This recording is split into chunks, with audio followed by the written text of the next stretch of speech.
আওয়ামী লীগের লকডাউন কর্মসূচিকে ঘিরে ধানমন্ডি ৩২-এ সকাল থেকে আমরা দেখছি যে এখানে মাঝে মধ্যেই কিন্তু আওয়ামী লীগ এবং নিষিদ্ধ ঘোষিত ছাত্রলীগ নেতাকর্মীরা কিন্তু তারা প্রবেশ করার চেষ্টা করছেন। ঠিক তখনই কিন্তু প্রবেশ মুখে থাকা বিএনপি জামাত এবং সাধারণ উৎসুক জনতা যারা রয়েছেন তাদেরকে কিন্তু ধরে গণধোলাইয়ের মতো যে পরিস্থিতি সেটি কিন্তু তারা সৃষ্টি করছেন। সকাল থেকে এখন পর্যন্ত আমরা যেটি লক্ষ্য করেছি 6 জনকে কিন্তু গণধোলাই দিয়ে কিন্তু পুলিশে সুপর্দ করেছেন ছাত্র জনতা। এমনটি কিন্তু আমরা দেখছি এক ধরনের উত্তেজনাকর পরিস্থিতি কিন্তু এই মুহূর্তে বিরাজ করছে ধানমন্ডি ৩২ এলাকায়। আমরা দেখছি যে অতিরিক্ত পুলিশ কিন্তু ইতিমধ্যে মোতায়েন করা হয়েছে ধানমন্ডি ৩২ এলাকায়, যেহেতু বেশ কয়েকজনকে ইতিমধ্যেই কিন্তু আসলে ছাত্র জনতা এবং জামাত শিবিরে যারা কর্মী রয়েছেন তারা কিন্তু তাদেরকে গণধোলাই দিয়ে কিন্তু পুলিশে তুলে দিয়েছেন, এমন ঘটনা কিন্তু ঘটেছে। এর পরপরই কিন্তু আমরা সকাল থেকে লক্ষ্য করেছি যে এখানে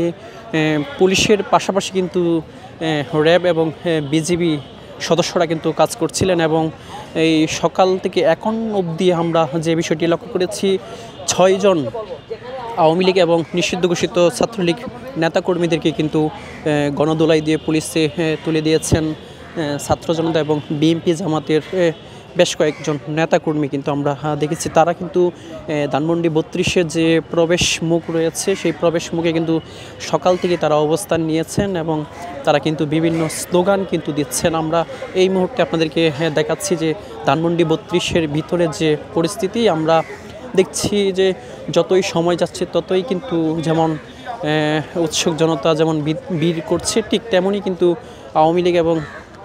আওয়ামী লীগের নেতাকর্মীরা কিন্তু মাঝে মধ্যেই কিন্তু তারা ভিতরে প্রবেশ করার যে চেষ্টা সেটি কিন্তু আমরা লক্ষ্য করেছি। কিছুক্ষণ আগে কিন্তু আমরা দেখেছি একজন আওয়ামী লীগ কর্মী কিন্তু তিনি ভিতরে প্রবেশ করার ঠিক আগ মুহূর্তে জয় বাংলা স্লোগান দিয়েছিলেন। ঠিক তখনই কিন্তু জামাত শিবির এবং বিএনপির যে সকল নেতাকর্মীরা অবস্থান নিয়েছিলেন তারা কিন্তু তাকে ধরে গণধোলাই দিয়ে কিন্তু পরবর্তীতে পুলিশে সুপর্দ করেছেন, এমনটি কিন্তু আমরা দেখেছি।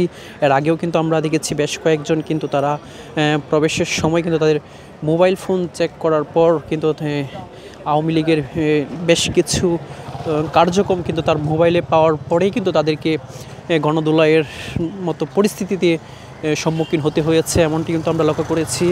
এর পাশাপাশি কিছুক্ষণ আগেই কিন্তু আমরা একজনকে দেখেছি যে পাবনা থেকে তিনি এসেছিলেন এবং তিনি এই পাবনা থেকে এসে কিন্তু ধানমন্ডি ৩২-এর যে এই বাড়িটি রয়েছে সেই বাড়ির সামনেই কিন্তু ছবি তুলছিলেন। ঠিক তখনই কিন্তু আমরা দেখেছি পুলিশের একজন সদস্য তাকে জিজ্ঞাসাবাদের জন্য কিন্তু ডাকার পর কিন্তু তার মোবাইল ফোন চেক করে কিন্তু আওয়ামী লীগের বেশ কয়েকটি পেজ এবং গ্রুপের তার সম্পৃক্ততা পাওয়া যায়। এরপর পরে কিন্তু তাকে আমরা দেখেছি যে আটক করে কিন্তু নিয়ে যাওয়া হয়েছে ধানমন্ডি ৩২ যে থানাটি রয়েছে ধানমন্ডি থানায়, তাকে কিন্তু নিয়ে যাওয়া হয়েছে।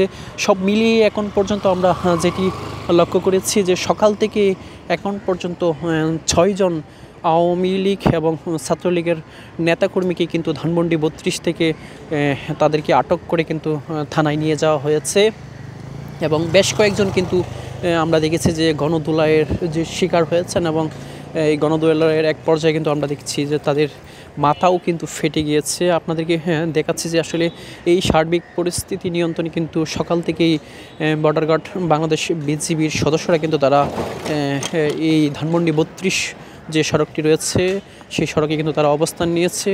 ঠিক তার পাশাপাশি কিন্তু আমরা দেখতে পাচ্ছি যে বিজিবির পাশাপাশি কিন্তু র্যাব সদস্যরাও কিন্তু তারা কাজ করছেন। সব মিলিয়ে কিন্তু আমরা যেটি লক্ষ্য করছি যে সকাল থেকেই কিন্তু এই যে বিজিবি সদস্যদের পাশাপাশি অন্যান্য সদস্যরাও পুলিশ এবং র্যাবের সদস্যরা কিন্তু কাজ করছিল এবং তারই মধ্যে কিন্তু বেশ কয়েকটি ঘটনা কিন্তু ঘটে গিয়েছে, যা মাধ্যমে কিন্তু আমরা দেখেছি যে এক ধরনের উত্তেজনাকর পরিস্থিতি কিন্তু মাঝে মধ্যে তৈরি হচ্ছে ধানমন্ডি ৩২ এলাকায়। আপনাদেরকে জানিয়ে রেখে যে আজকে কিন্তু শেখ হাসিনার মামলার একটি রায়ের দিনক্ষণ নির্ধারণ করা হয়েছে ট্রাইব্যুনালে।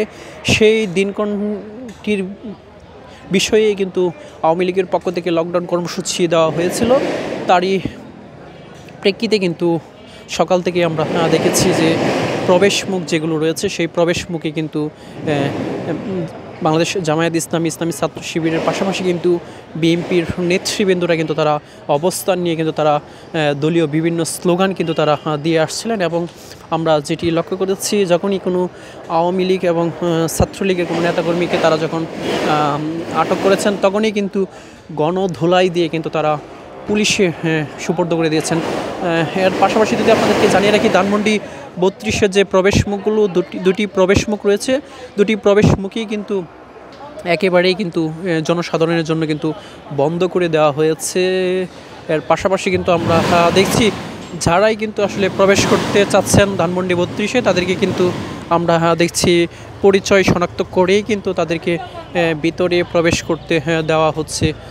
সব মিলিয়ে কিন্তু সকাল থেকেই কিন্তু যেমন এই ধানমন্ডি 32 এলাকায় এক ধরনের উত্তেজনাকর পরিস্থিতি সৃষ্টি হয়েছে। এর পাশাপাশি আমরা সকাল থেকেই কিন্তু আমরা রাজধানীর বেশ কিছু গুরুত্বপূর্ণ জায়গা আমরা গিয়েছি। সেখানে কিন্তু আমরা সকাল থেকেই দেখেছি বিভিন্ন রাজনৈতিক দলের নেতাকর্মীদের যেমন অবস্থান রয়েছে, ঠিক ছাত্র সংগঠনগুলোও কিন্তু তারা বিভিন্ন জায়গায়, বিশেষ করে আমরা যেটি দেখেছি যে বাংলাদেশ ইসলামী ছাত্র শিবিরের পক্ষ থেকে কিন্তু রাজধানীর গুরুত্বপূর্ণ পয়েন্টে কিন্তু তাদের নেতাকর্মীদের অবস্থান থাকার যে আহ্বান করা হয়েছিল গতকালকে, সেটির ধারাবাহিকতায় কিন্তু আমরা দেখেছি বিভিন্ন গুরুত্বপূর্ণ পয়েন্টে জামাত শিবিরের নেতাকর্মীর পাশাপাশি বিএনপির নেতাকর্মীরাও কিন্তু তারা অবস্থান নিয়ে তারা লকডাউনের যে বিপরীত যে কর্মসূচি সেটি কিন্তু তারা বাস্তবায়ন করছেন। এবং আমরা দেখেছি যান চলাচল কিন্তু অনেকাংশেই কিন্তু স্বাভাবিক রয়েছে। ধানমন্ডি 32 এলাকায় কিন্তু আমরা লক্ষ্য করেছি যে বাসের পাশাপাশি যে